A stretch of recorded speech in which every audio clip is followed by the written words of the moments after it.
hostilities characterized Jacob's entire life. Because his parents, Isaac and Rebekah, played favorites, he and his fraternal twin Esau grew up hating each other.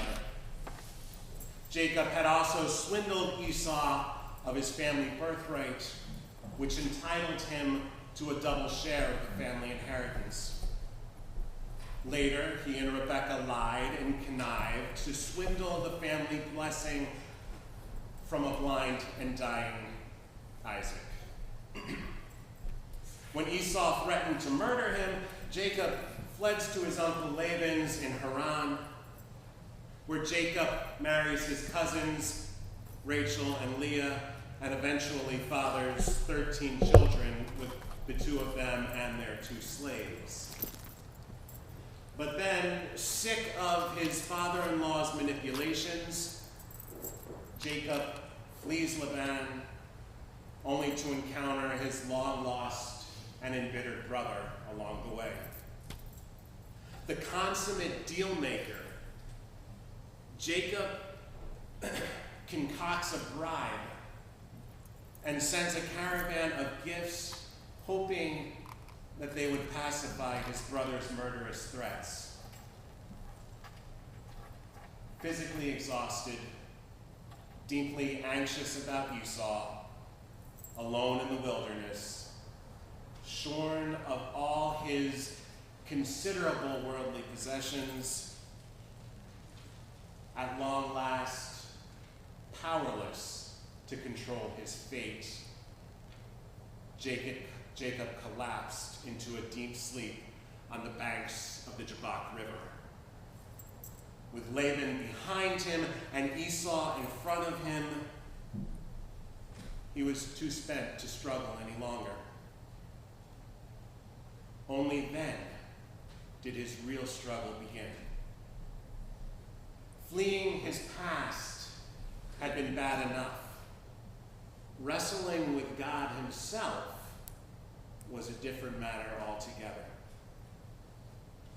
That long, lonesome night, an angelic stranger comes and visits Jacob, and they wrestle throughout the night hours until daybreak, at which point the stranger crippled Jacob with a blow to his hip that would leave him disabled with a limp for the rest of his life.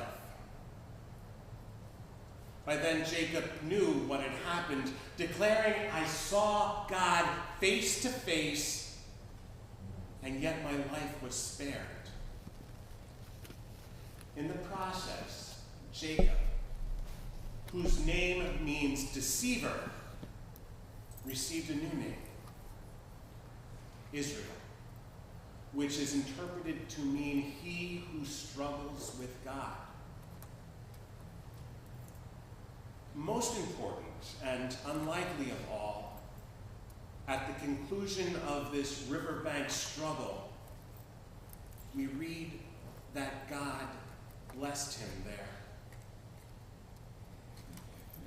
In our culture, we celebrate power, strength, vibrato, confidence, prestige, victory.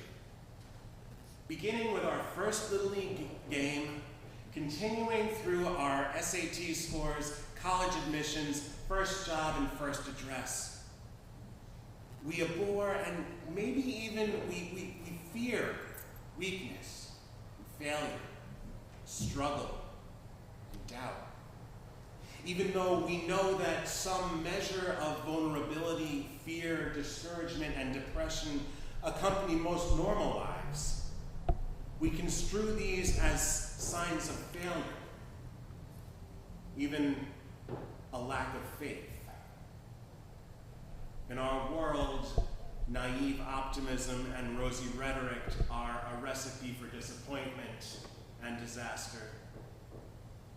For sooner or later, reality catches up with most of us. The Jacob narrative jerks us back into reality. Frederick Buckner, characterizes Jacob's divine encounter at Jabbok as the magnificent defeat of the human soul at the hands of God. In Jacob, we see a spirituality of struggle. In Jacob's story, we see elements of the human struggle: change, isolation, darkness, fear, powerlessness, vulnerability, exhaustion, and scarring. In the New Testament, Paul describes himself as being harassed at every turn. Conflicts without, fears within. But the cool thing is, God doesn't leave us there.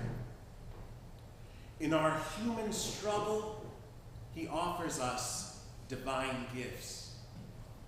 Gifts of conversion, independence, faith, courage, surrender, endurance, and transformation.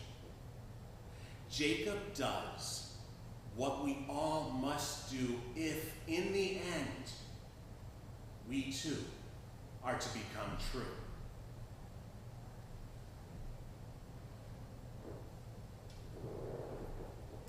Jacob confronts in himself the things that are wounding him.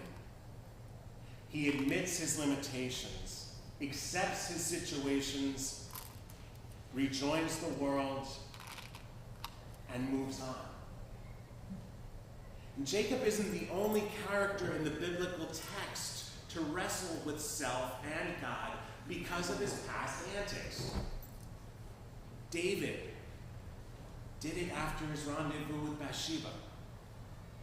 Samson wrestled blinded and bald, grinding grain in prison. Elijah was at his own Jabbok when he heard that still small voice. And Peter wrestled with his guilt with the echo of a rooster crowing in his ears. And I imagine that each of us, at one time or another, have spent time on our own riverbanks as well. Our deeds or misdeeds have a way of catching up with us. A girl, 19, single, in the doctor's office, she hears the words, "The test is positive, you're pregnant." A businessman squirming at an IRS audit, "We see you've taken some loopholes that weren't yours to take." A red-faced student who's caught copying the answers to his test. "We'll have to call your parents." All of us, at one time or another, have come face to face with our past. And it's an awkward encounter. Some choose to run. They brush it off with a shrug of rationalization. It was the other guy's fault. I was a victim of circumstance. There are plenty of people out there who do much worse. The problem with escape is that it's no escape at all. It's only a shallow camouflage. No matter how many layers of makeup you put over a black eye, it's still a black eye. And it still hurts deep down. But this same God that stands ready to bless Jacob stands ready to bless us. But we have to cross the creek alone and meet him face to face.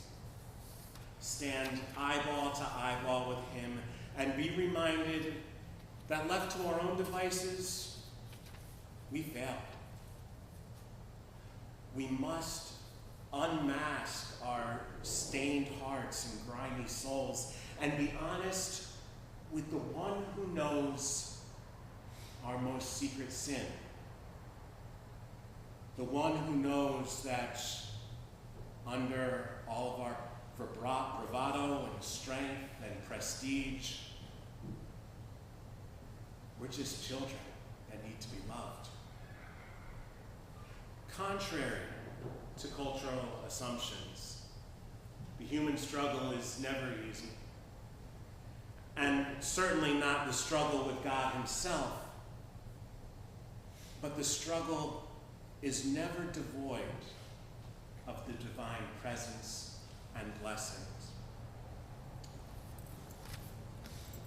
In his book, The Lion, the Witch, and the Wardrobe, C.S. Lewis reminds us that the divine human struggle is neither tidy nor tame,